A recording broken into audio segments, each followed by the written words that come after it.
been for you? It's been a lot of fun. Mostly just like seeing my family and having the hometown crowd around it's really cool. When did it hit you today about just the magnitude of what you accomplished over the last 2 days? Yeah, I don't know if it's actually really hit me yet. I mean, I did set out to come and try to win both, and it's awesome that I was able to do that. But yeah, I don't know if it's really hit me yet. Was it kind of crazy you had to chase down another I win for the second straight day? Yeah, I know. I think that's awesome. I mean, we're out here representing Iowa well in Iowa, so I think that's a really cool thing. Where's that kick come from? Somewhere deep down in there. I felt good throughout the race, and I knew I had a lot left going into about 800 meters left, but my coach told me before the race just wait until 400 at least to start taking the lead, and even then I don't think I took the lead until like 200 meters, so yeah. Now, like 50 meters to go, you already had it won, and then you just sort of shifted gears again and started going even faster. What do you think at that point? I know Rachel has a lot of speed, so I was just hoping that she wasn't right on my shoulder coming up on me, and so I just kind of switched gears again the last 50 just to make sure, hoping that she wouldn't be able to catch me. Yeah. So this is, I think, 7 national titles now for you the last 2 years.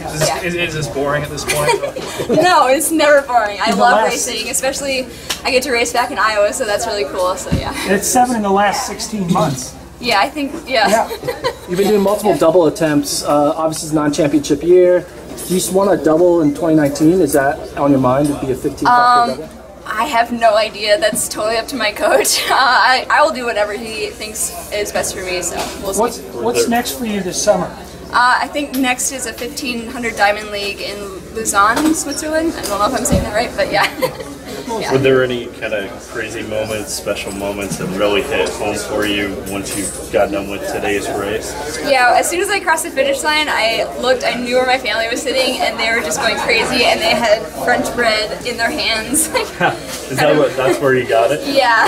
So if you don't know the backstory, it's basically my teammate Colleen started this French Braid Friday where she French braids her hair.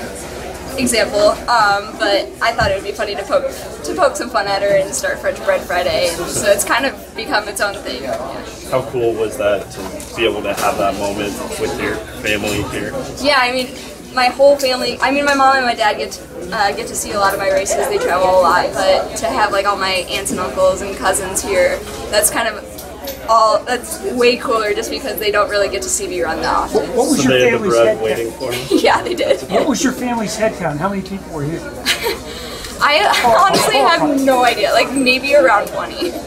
Yeah. I feel like they were the whole cheering section. That's great.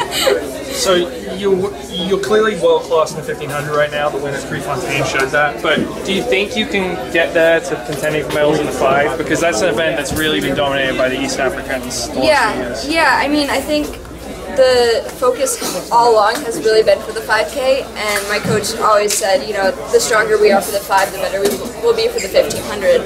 And I mean, my speed has always been there. It's something I worked on throughout high school, and just starting my freshman year of college, I've just kind of started slowly, very patiently building up my miles, and I've been able to stay healthy, and it's kind of all coming together. Since I think year 7, so working on mileage. So it's kind of exciting to see how much I've improved, and I feel like I can keep improving.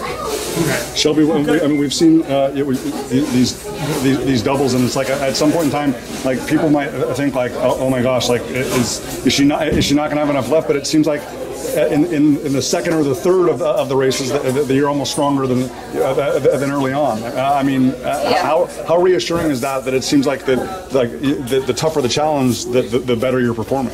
Yeah, I mean, it doesn't always feel easier as I go, but well, it looks it. Yeah. Well, I'm glad, but no, I mean, I think usually I recover really well. I take that really seriously, and just kind of as soon as I'm done getting my cool down and eating right, drinking a lot of water, and going to sleep. So I think trying to recover the best I can is really helpful, and I've been able to come back feeling pretty much like the same each day. So yeah, recovery is the biggest thing. I just wanted to return to what you said when you said the focus is on the 5. Does that mean that you think training like that is the best way for you to do well in the 1500, or is that like do you feel like you could shift your training to become more 1500 focused? Yeah, I feel like I am focusing on the 5K right now, and I've been able to put some really awesome 1500 performances out there, and I think it's mostly basically just working on that aerobic strength so that I can get to the end of a fast 1500 and still have a 28-second last 200, you know. So just mostly focusing on getting stronger for the 5 has really helped in my 1500. Yeah, but do you think, like, with how well you've run in the 1500 this year, you might change things next year? I think I'm mostly focusing on the 15 for the rest of this year. I think I have one 5K on tap this summer, so hopefully I can PR in that one. But I think the main focus is the 1500. Okay. Yeah. You got quite the running family. Yeah. So you talk about that. Like, your mom was an All-American. Your uncle was a NCAA champ. Like, Yeah. My mom ran the marathon for ASIC. She's a professional marathon runner. And then, my uncle, also NCAA champ, and my older sister is a steeplechaser, and she ran for Brooks. So, yeah, it definitely runs in the family. so were you aware of this as a kid, that your mom was really good? Yeah, I remember growing up following her around with my dad. We were in the car just giving her water on her long runs, and it was always something that I was attracted to, and I saw how much she loved it, and I kind of showed me how to love it as well. So as I've gotten older and I've taken it more seriously, it's really been something that I just genuinely loved, and it came from my parents, so that's really cool. Yeah. And did your dad run too?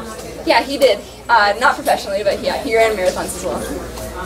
Yeah, without them, you've probably been a 400 meter runner because you were 400 state champ. You found out all this stuff in being at Iowa. Yeah. Most people are fast. Don't try this. No, I think I did run the 400 my senior year. And 4.815 cross country. Yeah, I think I did the 8:15 3K at Drake. So, yeah, just kind of switch it up. All right. Yeah. Congratulations.